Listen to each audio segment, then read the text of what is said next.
In approximately 605 BC, the Egyptians had invaded Babylon, but a young, mean, godless monarch had soundly defeated them.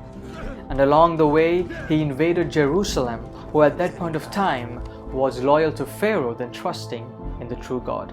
The greatest loss for the people of Jerusalem was when their best and brightest young talents were all rounded up and marched all the way to Babylon.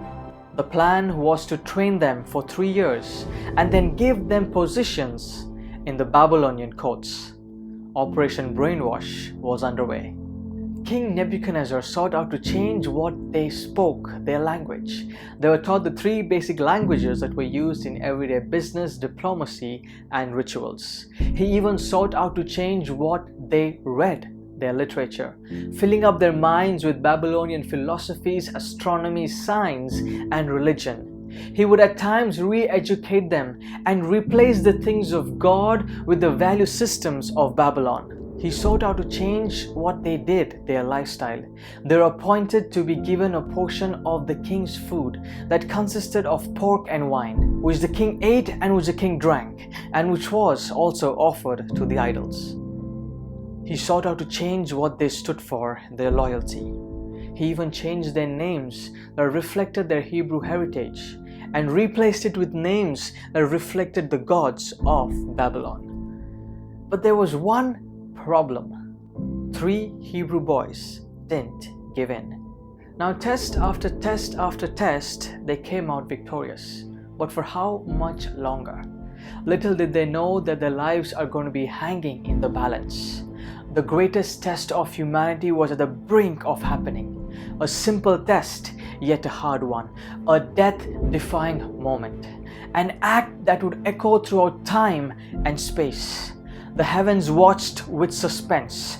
The other worlds around watched the earth as if it were a movie playing live. A collision course was en route. Faith versus culture was at war. A story is told about 2 wolves, the good wolf and the bad wolf. In a battle between the both, which one do you think is going to win? Well, the answer is the one you feed the most is the one that's going to come out victorious. Feed your faith and your fears will starve to death. Historians date this moment in time back to around 594 BC. And the spotlight was on these 3 Hebrew boys, Hananiah, Azariah, and Mishael, also known as Shadrach, Meshach, and Abednego. Years before this event took place, in the province of Babylon, the Tower of Babel was built so that man could reach God. And in the same province of Babylon, the golden image was at display so that man could be called a god. Night turned into day.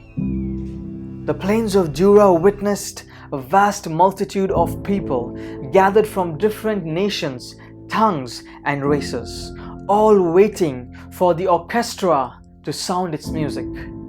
And then in a blink of an eye, everyone started to bow down to the great golden image, 90 feet high by 9 feet wide, paying tribute to the king and his image. Well, except those 3 Hebrew boys. Faith is doing something when nothing in the world is telling you that it is real. It is something that you have to choose to believe in. It is something that will make you do amazing things just because you believe. And these 3 Hebrew boys believed in the one true God. Thou shalt have no other gods before me. Thou shalt not make unto thee any graven images. Thou shalt not bow down and worship them. When death was staring at them from the flames of the furnace, the fire in them smiled back. Across the plains of Dura, the people that came for this great event showcased different levels of faith. Some people were on level 1, a faith called as credulous faith or childlike faith, a faith that believes in anything, a faith that bows down to the authority of man and is impressed with statistics. Hey, everyone is bowing down. let's do it. I mean, except those 3 Hebrew boys, but the vast majority is doing it. Let's join them. You know, we're living in a world where people are busy following the crowd just because everyone is doing it. And just because everyone is doing it doesn't mean it's right.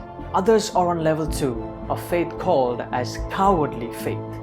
But when the music was sounded and the signal was given, everyone went to their knees except those 3 Hebrew boys. Where were the rest? There were other Hebrews who believed in the same God, who believed in the same faith. Where were they? They feared the furnace. They didn't fear their God. Shadrach, Meshach, and Abednego were marching to a different drummer. If a man fears God, he fears nothing else. Luke chapter 9 verse 26 says, "Whoever is ashamed of me and my word, I will be ashamed of you." Level 3 is where some people are grounded in, a faith called as commercial faith. A faith that says, I will believe and obey in God only if God does something in my life. But what if God doesn't? If our faith is resting on what God does for us rather than for who He is, then we all have commercial faith. These people advertise the good things that God has done for them in their lives. But the moment something bad happens, they cry out to God saying, God, where are you? Why have you not answered my prayers? Why don't you love me anymore? God, why have you let me down? But let me tell you this, God in His entirety has never let any man down. But man has let God down many times.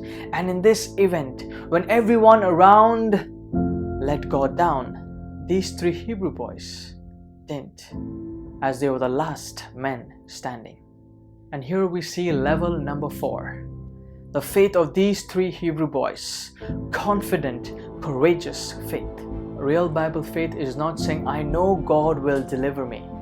It is obeying God in spite of the consequences and circumstances. They didn't know God would deliver them. No angel from heaven brought them a message. They didn't know what God was going to do, but they knew their God is the true God. Faith is doing something when common sense tells you not to. Hebrews 11:33 and 34. It says, by faith they quenched the violence of the fire. They didn't put out the fire, didn't destroy the furnace, they just quenched the violence of the fire. It's an amazing moment when a believer enters into the fire, but the fire doesn't enter into him. And that's what faith is all about. Faith is believing it will happen when there is no sign that it is going to happen. Only those who see the invisible can achieve the impossible. Credulous faith says, obey if it's popular. Cowardly faith says, obey if it's safe. Commercial faith says, obey if it's profitable. But confident, courageous faith says, obey if it's right. They did not bow, they did not bend, and they did not burn.